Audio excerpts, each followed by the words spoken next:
काल कोठरी की सज़ा तो आपने सुनी होगी, उससे भी भयानक है ये काला पानी की सज़ा। कहा जा सकता है कि ये एक नरक है। This is the cellular jail of Andaman.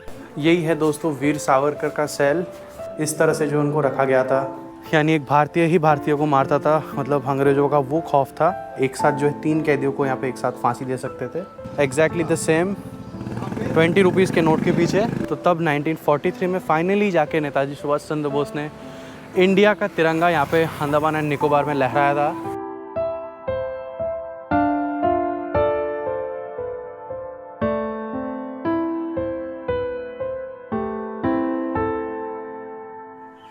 देवियों सज्जनों नमस्कार। अंडमान सीरीज़ के एपिसोड नंबर 6 में आपका स्वागत है। अक्सर लोग मुझे जानते हैं अपने स्माइलिंग फेस के लिए मेरे व्लॉग्स में, लेकिन आज शायद मेरा स्माइलिंग फेस ये ना रहे, क्योंकि हम विज़िट करने वाले हैं नरक से भी एक पत्ता जगह में, जिसका नाम है सेलुलर जेल। एपिसोड 1 में शायद मैंने आपको सेलुलर जेल की कहानी बताई होंगी, तो जिन लोगों ने फर्स्ट वाला एपिसोड नहीं देखा या थोड़ा सा भूल गए, मैं बता देता हूँ। तब चल रहा था यहाँ पे इंडिया में British Raj. Andaman and Nicobar islands भी जो है ब्रिटिश के कब्जे में ही थे। यहाँ पे 1906 में उन्होंने एक जेल बनाया था। जो भी ब्रिटिश सरकार के अगेंस्ट बोलते थे, उनके खिलाफ कुछ करते थे, उनको वो देश की राजधानी दिल्ली से 3000 किलोमीटर दूर यहाँ पे आके रख देते थे। काल कोठरी की सज़ा तो आपने सुनी होगी, उससे भी भयानक है ये काला पानी की सज़ा, जो कि सेलुलर जेल में दी जाती थी। 13x7 के अंधेरे और बदबूदार कमरे में हमारे जो फ्रीडम फाइटर्स थे, वो हैंडकफ्ड रहते थे दीवारों पे। ना वो किसी और कैदी को देख सकते थे, ना ही बात कर सकते थे, और भागने की कोशिश नहीं हो सकती, क्योंकि चारों ओर जो है समुंदर है। यही दुखद कहानी है इस सेलुलर जेल की। अभी मैं निकल रहा हूँ सेलुलर जेल घूमने के लिए। बहुत ऐसे टूरिस्ट स्पॉट्स हैं जहाँ पे बहुत अच्छी अच्छी वाइब्स मिलेंगी, लेकिन सेलुलर जेल में आप जाओगे तो आपको पता लगेगा how the people went through. कह सकते हैं कि इसकी जो सज़ा है ना, वो कहीं ना कहीं फांसी से भी बदतर है। तो जाके देखेंगे सेलुलर जेल और ज़्यादा कहानियाँ सुनेंगे उसके बारे में। साथ ही साथ इस वाले व्लॉग में हम पोर्ट ब्लेयर के 3-4 और जगह देखेंगे। पोर्ट ब्लेयर है अंडमान एंड निकोबार आइलैंड्स की राजधानी, एंड अंग्रेज़ हमें छोड़ के गए थे तब लगभग 80% देश गरीबी से गूंज रहा था। आज ये जगह ना काफ़ी डेवलप हो चुकी है। एटलीस्ट पोर्ट ब्लेयर में 5G नेट चल रहा है, लोग UPI पेमेंट ले रहे हैं। यहाँ पे बहुत सही ट्रांसपोर्टेशन है, जिसके बारे में मैंने आपको एपिसोड 2 में बताया थी। अच्छा, जब ट्रांसपोर्टेशन की बात आ गई है तो बता देता हूँ, आपके पास स्कूटी रेंट करने का ऑप्शन है, जो कि दिन में 400 से 500 रुपये में यहाँ पे मिल जाती है। नहीं तो हॉप ऑन हॉप ऑफ बस चलती है बस स्टैंड से, बस टर्मिनस से। उसकी टिकट आप ले लीजिए, इट इज़ वेरी अफोर्डेबल। उसकी टिकट लेके बस पे आप चढ़िए। बस जो है जगह जगह पे रुकेगी, वहाँ पे आप उतर जाइए, फिर नेक्स्ट बस में चढ़िए। हॉप ऑन हॉप ऑफ बस जैसा होता है। यहाँ की सड़कें देखेंगे ना तो आपको पता चलेगा कितनी जगह साफ़ सुथरी है। और इस जेल में जो है लाइट एंड साउंड शो भी होता है शाम को। साल 2016 में मैंने वो शो देखा था। आंखों में आंसू आएंगे, आप संभाल नहीं पाओगे किन किन चीज़ों से हमारे फ्रीडम फाइटर्स को सामना करना पड़ा था। ये दुखद कहानी है सेलुलर जेल की। ये रही वो गोगो बस, हॉप ऑन हॉप ऑफ वाली बस। और वैसे यहाँ पे अंडमान में पोर्ट ब्लेयर में आपको कॉम्बिनेशन दिख जाएगा, fusions of people from Tamil Nadu and West Bengal living here. Majority of the people Bengali हैं, फिर आता है तमिल्स का नंबर। यही वो जगह है दोस्तों, जो कि आज भली एक टूरिस्ट स्पॉट है, लेकिन उस वक्त ये बहुत दर्दनाक जगह थी। स्वागत है आपका सेलुलर जेल में। अच्छा, यहाँ पे मैंने टिकट ले लिया। Ticket price 30 rupees and camera वो कह रहे हैं कि फ्री है। बाकी हमारे भाई मिलने आए हैं। एक क्या नाम है? राजेश सिंह नाम है मेरा। और पोर्ट ब्लेयर से ही है जी, मैं पोर्ट ब्लेयर से हूँ। मैसेज करा था मेरे को जस्ट एक बार कि अंडमान का भी आइए व्लॉग बनाना, तो मेरे को उनका याद आया, तो सर्च करके मैंने चैट ढूंढा बस। तो डिगलीपुर से है कि पोर्ट ब्लेयर से? मैं डिगलीपुर से हूँ। हाँ, और बहुत खुशी हुई कि आप यहाँ आकर हमारे बसेस के बारे में दिखाया। अरे नहीं, क्योंकि अब इंडिया का पार्ट है, ज़रूरी है। इतने सारे सरकारी बसेस का मैंने बनाया, तो कुछ बताना चाहेंगे सेलुलर जेल के बारे में? सेलुलर जेल अगर एक वर्ड में बोला जाए तो क्या है ये आज के दिन में? आज के ज़माने में तो ये पहले क्या था? पहले आज के टाइम पे नहीं, पहले ये सबसे डेंजरस पॉइंट हुआ करता था। हाँ, अंडमान के लिए मतलब नरक कह सकते हैं, तो कोई दिक्कत नहीं हुआ ना। हाँ, पहले नरक था, पर अभी सबसे मेन टूरिस्ट अट्रैक्शन यही बन चुका है। और चलिए, बहुत दुखद कहानियाँ होंगी उस दिन की, तो चलते हैं एक बार घूमने। आप पढ़ाई कर रहे हैं अभी, क्या कर रहे हैं? मैं पढ़ाई कंप्लीट करके अभी जॉब की तैयारी कर रहा हूँ। अच्छा, ओके, चलो घूमते हैं आपके साथ। यहाँ पे जो है ना, फ़र्स्ट ऑफ ऑल एक गैलरी है जो कि जेल का जो मॉडल है उसको डिस्क्राइब करती है। ये कहीं ना कहीं हीरो है हमारे इस अंडमान निकोबार की आज़ादी की कहानी के, नेताजी सुभाष चंद्र बोस। ऐसा ही कुछ है यहाँ का गैलरी। तो यहाँ पे लिखा हुआ है काला पानी के बारे में, यहाँ के ट्रांसपोर्टेशन के बारे में, इंडिया से कितना बेसिकली दूर है, जो पूरी हिस्ट्री है ना वो यहाँ पे लिखा है, जो कि मैंने मेन फर्स्ट वाले व्लॉग में बताया था। तो ये बेसिकली एक मॉडल बना हुआ है पूरे जेल का। यहाँ पे टिकट काउंटर था, हम बेसिकली अभी यहाँ से एंटर हुए। एंड जेल कुछ ऐसा है, 7 ऐसे अलग अलग विंग्स हैं, टोटल 693 सेल्स हैं, 13x7 के कमरे, 3 जो है फ्लोर्स हैं। एंड वही है कि सेल्स एक दूसरे से बिल्कुल भी कनेक्टेड नहीं है, आप यहाँ से बाहर की दुनिया नहीं देख सकते। एंड अगर बाहर किसी तरह से आ भी गए तो चारों ओर समुंदर है। तो इस जगह जो है लाइट एंड साउंड शो होती है, यहाँ पे आपको टिकट चाहे तो काउंटर से लेनी होती है, अभी ऑनलाइन बुकिंग का सिस्टम भी है। लिमिटेड सीट्स हैं, अक्सर फुल हो जाती है, दिन में 3 शोज होती है हिंदी की। ये देख लीजिए, काफ़ी पुरानी एक पीपल की पेड़ है। तो यही है वो जगह जिसको कि कालकोठरी से भी बुरा माना जा सकता है, कहा जा सकता है कि ये एक नरक है। This is the cellular jail of Andaman. तो देख लीजिए, ये ऐसा एक विंग है और ऐसा एक विंग है, मतलब ऐसे 7 विंग्स है टोटल, और 3 फ्लोर्स है total, ground, first and second. छोटे छोटे कमरे हैं वो हैं। आज के टाइम पे तो ये जगह काफ़ी मेंटेन्ड है, टूरिस्ट यहाँ पे आते हैं। दूसरे साइड जो एक हॉस्पिटल बना दिए गए, यूटिलाइज भी थोड़ा सा हो रहा है। चलते अंदर, देखते हैं हमारे जो फ्रीडम फाइटर्स थे उनकी दर्दनाक ज़िंदगी कैसी थी।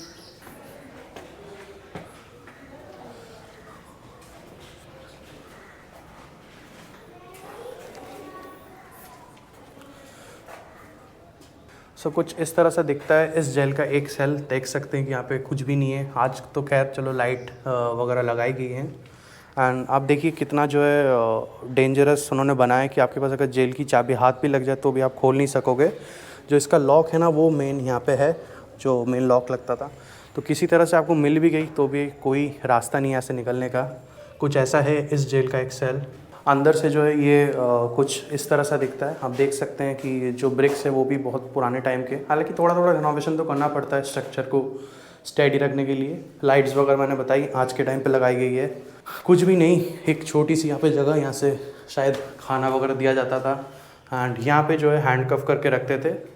जो वीर सावरकर सेल है ना, जिनके नाम पे अंडमान का एयरपोर्ट रखा गया है, वो 2nd फ्लोर पे है। अच्छा, अभी जो है हम आ गए हैं 3rd फ्लोर में, 3rd नहीं एक्चुअली 2nd फ्लोर में, ग्राउंड, 1st और 2nd। लास्ट में जा रहे हैं वीर सावरकर सेल देखने। ऊपर से एक व्यू दिखाया ना तो कुछ ऐसा दिखता है। ये जो कमरा है यहाँ पे फांसी दिया जाता था। एंड सिस्टम ऐसा इन्होंने बना के रखा था कि बॉडी जो है ना सीधा एक पैसेज के थ्रू समुंदर में ही जाती थी। And light and sound show वहाँ पे होता है। ध्यान रखें कि मौसम क्लियर चाहिए, उसके लिए बारिश में जो है नहीं होगा। भले ही आपको बहुत अच्छे यहाँ पे वाइब्स मिल रहे होंगे देखने में, टूरिस्ट स्पॉट है, लेकिन उस दिन में जो है नरक से भी बदतर थी। यही है दोस्तों वीर सावरकर का सेल, ये वाला। यहाँ पे उनकी तस्वीर रखी है। एंड देख सकते हैं उनको किस तरह से जो है बांध के रखते थे। दुखद कहानी है बहुत ज़्यादा। खाने पीने के लिए ये बर्तन थे, पानी रहता था, खाने के लिए ऐसा बर्तन था, इस तरह से जो उनको रखा गया था। देख सकते हैं, हाँ, ऐसे जो है हैंडकफ करके रखते थे और ऐसे लगाते थे ताकि बॉडी मूवमेंट बिल्कुल रेस्ट्रिक्ट हो जाए। This was the story of Vinayak Damodar Savarkar.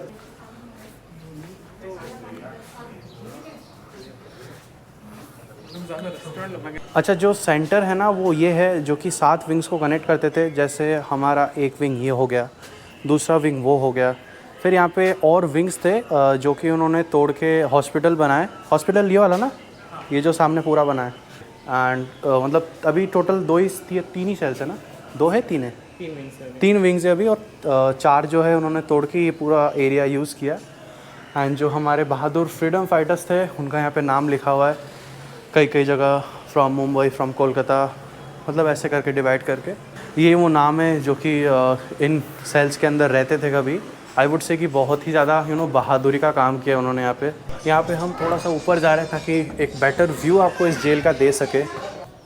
जैसे मैंने बोला कि टोटल जो है 7 विंग्स हुआ करती थी, एक शायद ये थी, अभी तोड़ दिया गया है, एक ये और एक वो, ऐसी 7 विंग्स थी। एंड अगर आप बच के निकल भी जाते हो बाई एनी चांस, जो कि बिल्कुल भी पॉसिबल नहीं है, तो चारों ओर समुंदर है।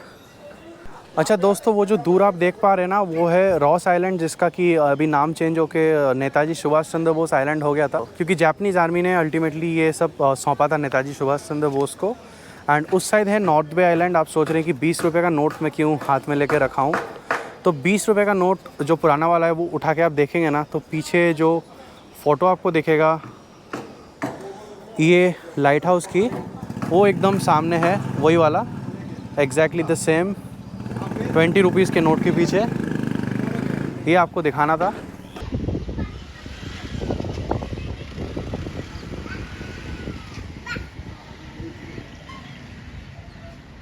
यहाँ पे जो अंडमान के पुराने दिन के फ़ोटोज़ है ना, वो सब रखा गया है। तो एक बार चल के इस गैलरी को देख लेते हैं।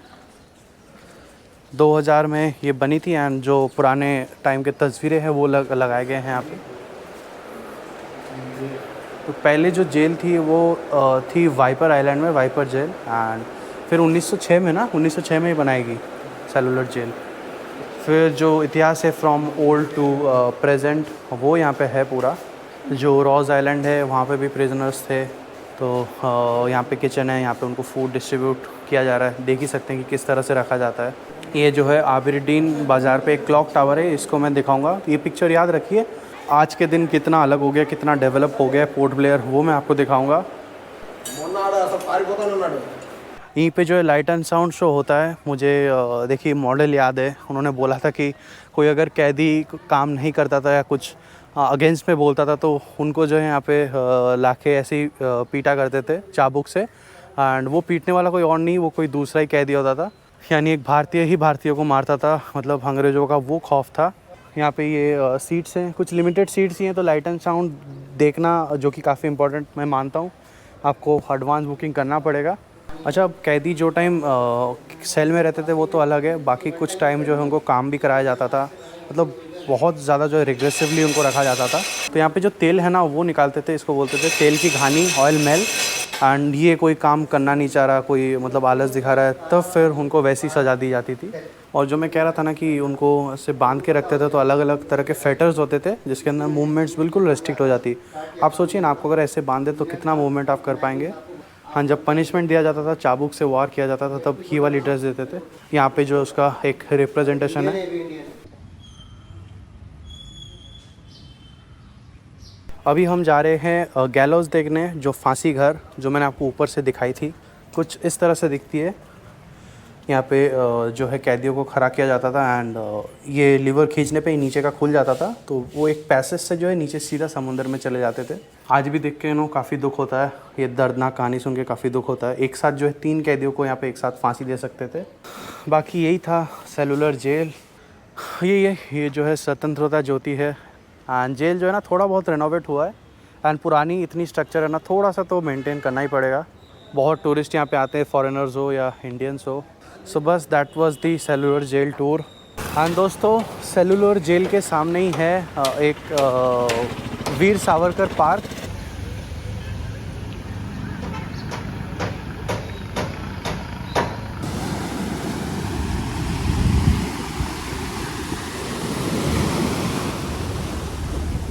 आगे है दोस्तों मरीना पार्क पे। एक्चुअली जेल से वॉकिंग डिस्टेंस ही है, मगर थोड़ा आते वक्त डाउन स्लोप है, जाते वक्त आपको चढ़ाई करना पड़ेगा।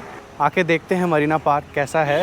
यही है दोस्तों मरीना पार्क। यहाँ पे वैसे टाइड्स वगैरह थोड़े ज़्यादा हैं, आज मौसम ख़राब है।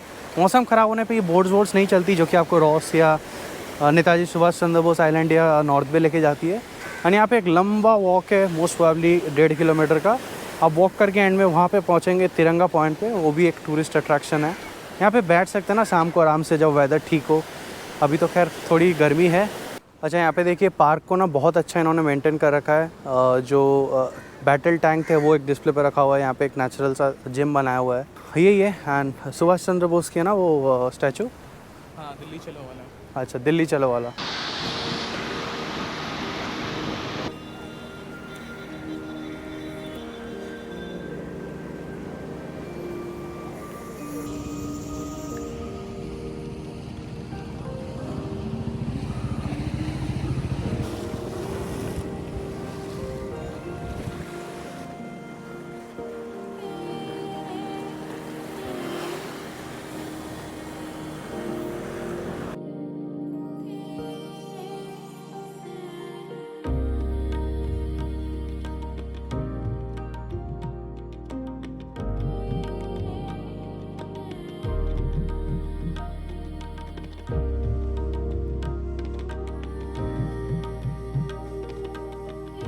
फाइनली आ गए हैं यहाँ पे तिरंगा पॉइंट में, लेकिन क्योंकि आज साइक्लोन अलर्ट है या बारिश का वो है, इसलिए अनफॉर्चुनेटली आज यहाँ पे हमारा तिरंगा नहीं लहरा रहा।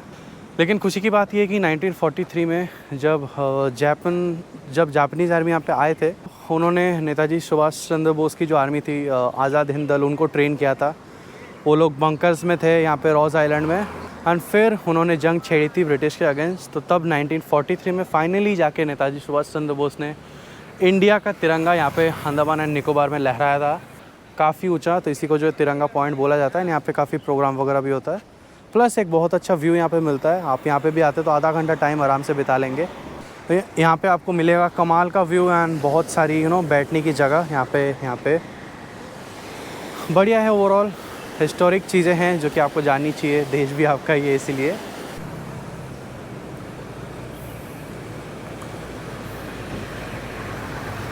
Year 1943, 30th of December, when the first tricolor was hosted in Andaman and Nicobar Islands। जगह है पोर्ट ब्लेयर एंड ये देख सकते हैं, ये है तिरंगा पॉइंट। बहुत ही प्यारे व्यू के साथ यहाँ पे आप फ़ोटो खिंचाइए, कोई रोक टोक नहीं है। आप घूम भी रहे हैं और इतिहास को जान भी रहे हैं, तो काफ़ी एक अच्छी बात है। एंड यहाँ पे ना कुछ पैरासेलिंग की एक्टिविटीज़ हो रहे थे। ओवरऑल यही है अपना फ्लैग पॉइंट। कुछ और जगह है जैसे अबेरडीन बाज़ार वगैरह, वो मैं आपको भी लेके चलूँगा।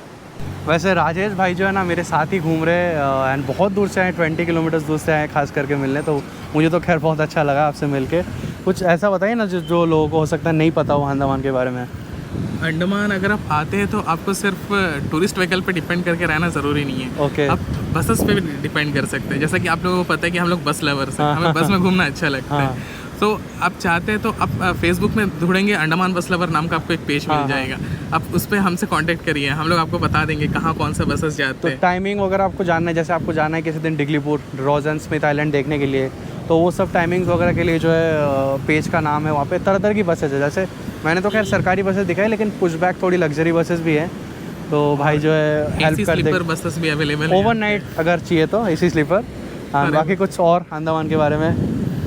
और अंडमान काफ़ी एक ब्यूटीफुल प्लेस है। हाँ डेफिनेटली, पता ही है। चलिए उम्मीद करते हैं कि यहाँ पे थोड़े टूरिस्ट और आएंगे, लोग जानेंगे। कुछ लोगों को पता भी नहीं है, कुछ लोग सर्च करते हैं गूगल पे, do we need visa and passport to reach Andaman, Indians need visa, ऐसा कुछ। सो यहाँ पे कोई वीज़ा पासपोर्ट किसी चीज़ की ज़रूरत नहीं है। पर आपको जो वीज़ा पासपोर्ट देकर जो मज़ा लेते हैं मालदीव जाकर, वो मज़ा यहाँ पे, वो मज़ा यहाँ पे आएगा। जैसा कि मैंने वीडियो में बोला ही अपने एपिसोड 1 में कि इंडिया के पास भी अपना एक बहुत ही बेहद खूबसूरत मालदीव्स है।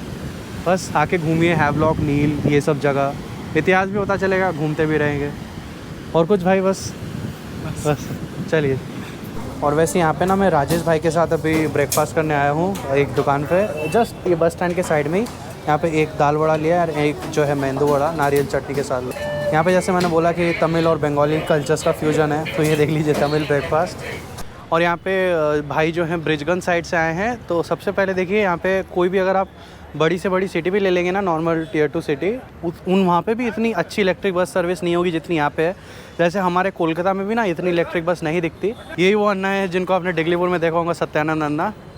एलिफेंटा बीच नहीं गया, वो स्पीड बोट से जाना, वो हाँ स्कूबा किया मैंने, स्कूबा किया उधर ही हैवलॉक में। 40 बसें यहाँ पे देखिए, 37 नंबर। एक बस का अंदर आपको दिखा देता हूँ, ऐसे चला के रखे। तो यहाँ की जो एक इलेक्ट्रिक बस है ना, वो कुछ इस तरह से 2x2 का सेटिंग यहाँ पे है एंड अच्छी खासी स्टैंडिंग स्पेस है, क्योंकि सिटी बस में आपको चाहिए। मॉडर्न जो बसेज है ना, जैसे डिस्प्ले वगैरह है, सब कुछ है। जैसे लिखा है welcome to NTPC limited providing green mobility. तो हैट्स ऑफ टू NTS एक बार फिर से ऐसी बस सर्विस देने के लिए। तो चलिए 11:45 उन्होंने बोला था, 11:45 बज रहे हैं। एंड जो छोटी मोटी AC गाड़ियाँ हैं ना, वो ये है, ये शायद मैं नेक्स्ट ब्लॉग में दिखाने की कोशिश करूँगा। भाई जो है हमारे जा रहे हैं वापस, बहुत अच्छा लगा उनसे मिलके। चलो भाई मिलते हैं। वैसे आ चुके हैं अबेरडीन के क्लॉक टावर में। मैंने आपको फ़ोटो वो दिखाई थी, देखिए वो जगह भी यहाँ पे कितनी ज़्यादा डेवलप हो चुकी है। नए नए दुकान खुल गए हैं, कुछ रेस्टोरेंट्स हो गया। ये भाई ने सजेस्ट करा था मेरे को गगन रेस्टोरेंट्स हो गया, फिर शोरूम्स हो गए। ये सब मार्केट काफ़ी बड़ा हो चुका है।